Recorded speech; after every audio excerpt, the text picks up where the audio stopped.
So this is what I do. This is Chevy Traverse 3.6.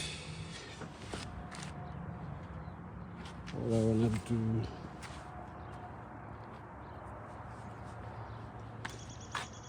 I want to change the engine. I'll take it out this one and put a new one.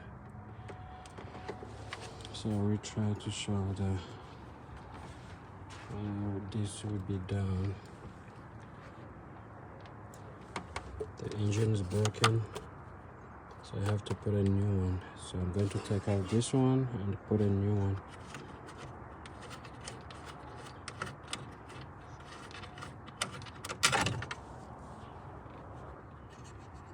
So